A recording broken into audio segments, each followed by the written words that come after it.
pull out a massive round here in Purgatory. Can MDH do the same here in the map of Alpine?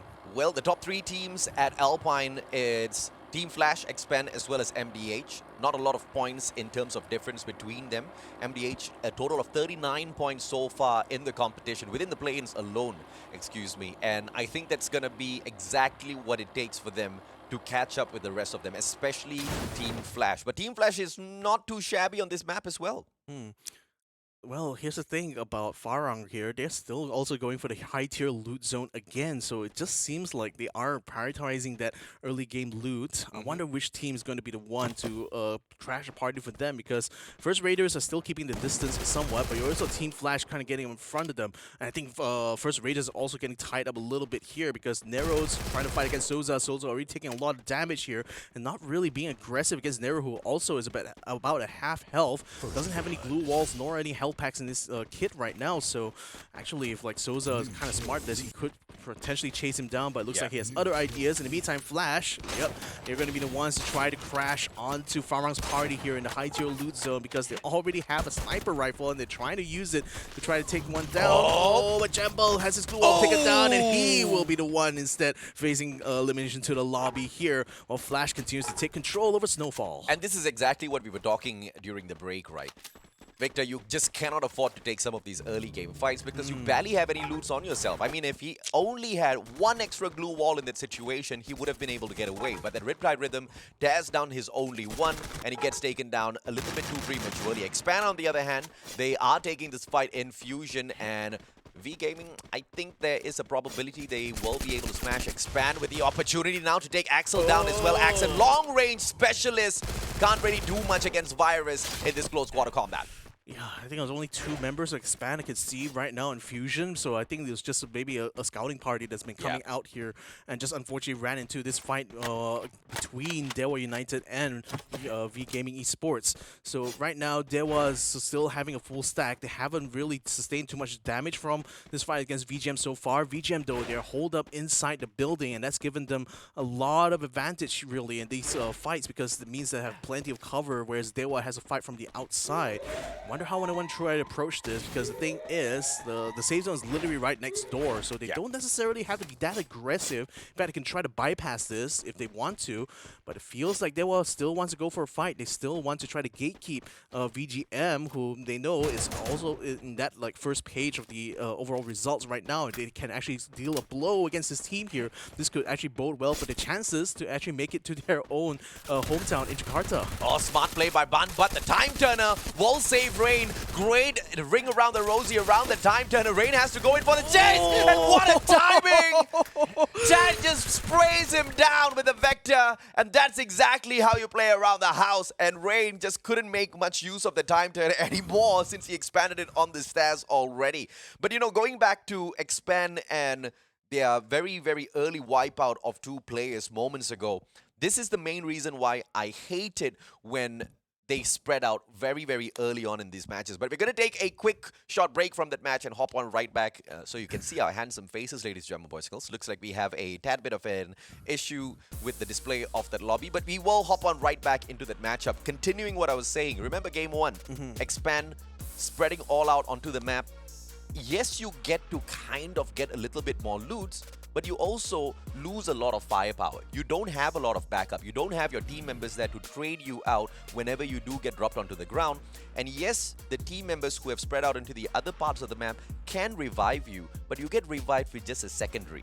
And you have to start that looting process all over again. And in a lobby with so many titans, good luck to you with that secondary.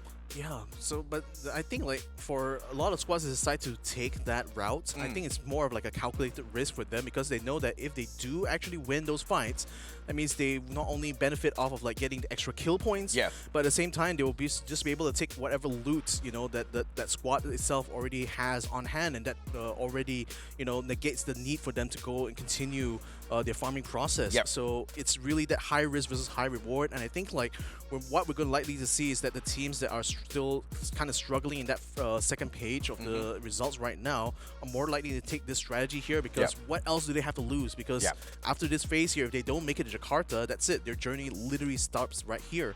So whatever kind of like extra kind of points they can get, plus the extra loot they will have, like, you know, the better loot you have, the more chances you'll be able to win out a lot of these like late game fights.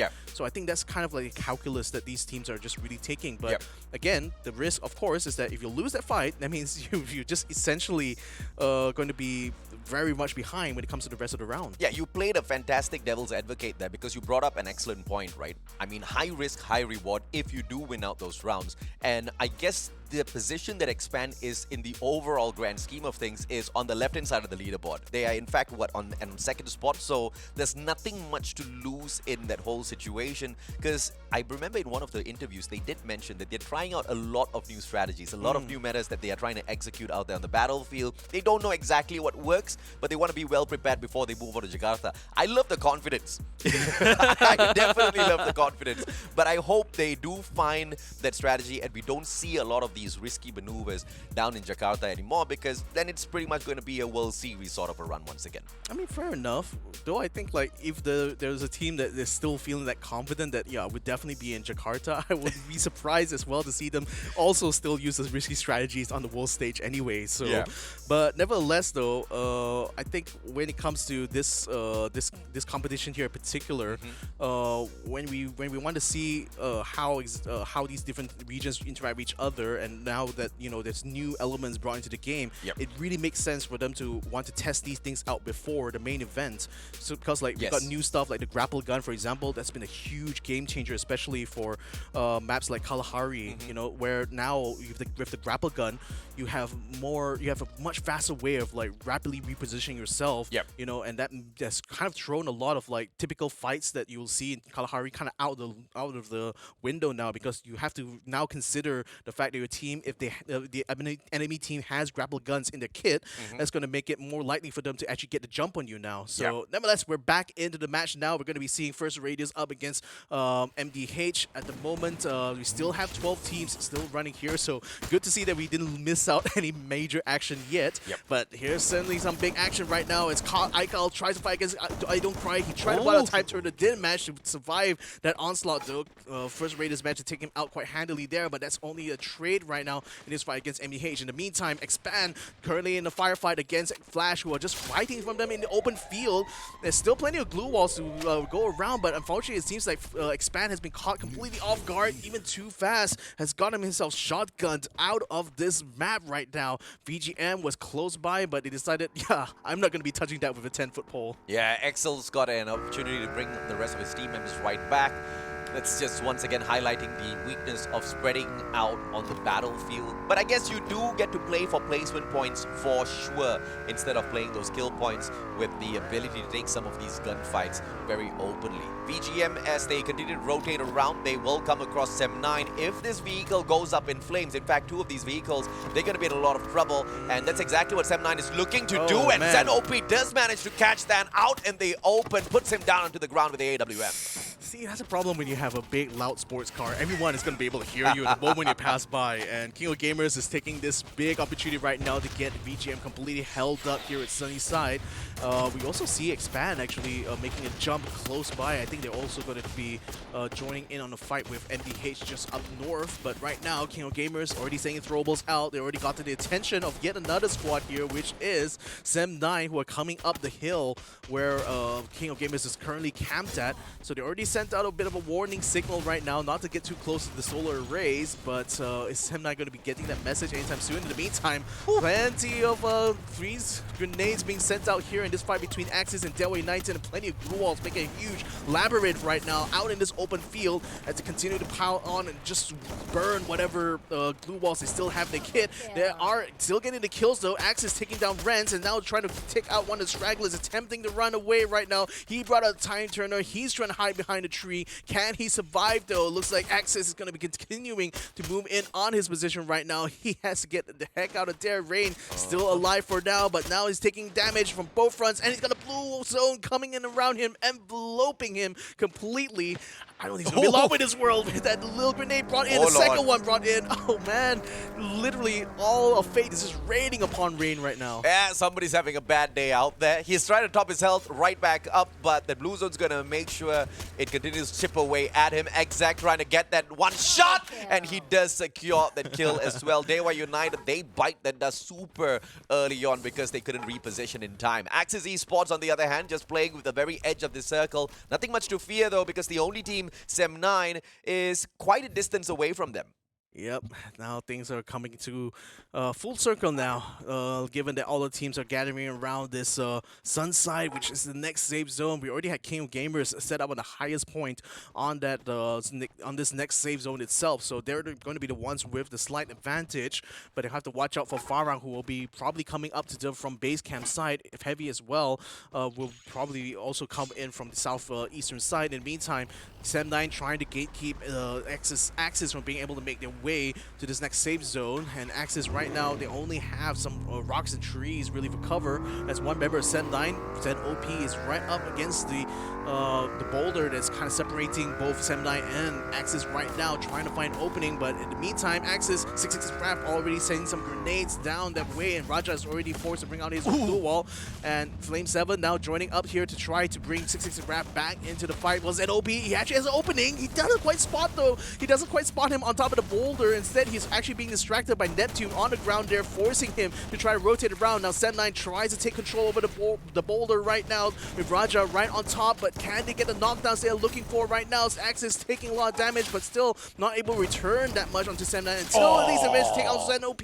But unfortunately, Newbie and Raja both too strong, too fast here for Axis. They take them out. Yep, Zen is going to be able to top his health right back up here, but outside of the circle, very far away, thank the good Lord, they've got that launch pad. They launch themselves right back into the circle, so not a lot of damage to be sustained here by the players of Sem9. But the question is, where are they going to land once they launch themselves right back in? We will have to catch up with them in a little bit. Anxiety, on the other hand, with Gotobi just beyond the horizon. Circle catching up with them, forces them to quickly reposition, but that also causes a lot of heavy panic. Thankfully, they do have a vehicle here. They're going to allow Shomal to just, unfortunately, bleed out, get shot down. The kill is retrieved by Team Heavy. That's the very first kill point that they're getting for themselves, and Buffalo outside of the circle, he's not going to get saved anytime soon. They're very, very busy with this gunfight, Victor. I mean, Anxiety, you know, out of the frying pan into the literal fire itself, because there's so many squads just kind of littered all over this next circle here that no matter where you go, you're bound to get shot at by someone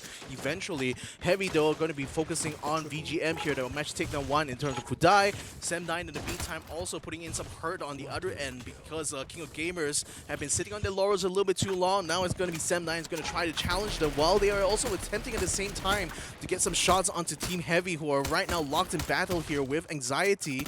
So can they fight a war on two fronts right now? This is going to be a big question. Night 7 is definitely being given a lot of space right now for the rest of the team, continuing to try to hold Sem9 at bay. The solar arrays does provide plenty of cover, actually. The Oscar is attempting to try to take advantage of Fudai. Just goes straight into the cabin. The Anxiety was holed up and loses his life as a result. And Heavy and actually getting taken out by Anxiety there, with a couple of members already sent back to the lobby. All out chaos now as that circle continues to pressure everybody. It's moving a little bit fast at this point. Anxiety, they don't have anywhere to run. They have to kind of react now at the situation, but they choose to take the gunfight instead of getting away, and they pay for it as First Raiders raids their defensive spot and takes those kill points. And now their First Raiders need to move instantaneously or else get caught out by that circle as well. And King of Gamers will take advantage of the repositioning squad. Yep, they're all trying to gather around this cabin now. Lolzy is going to be up in front here. King of Gamers are held up inside the house.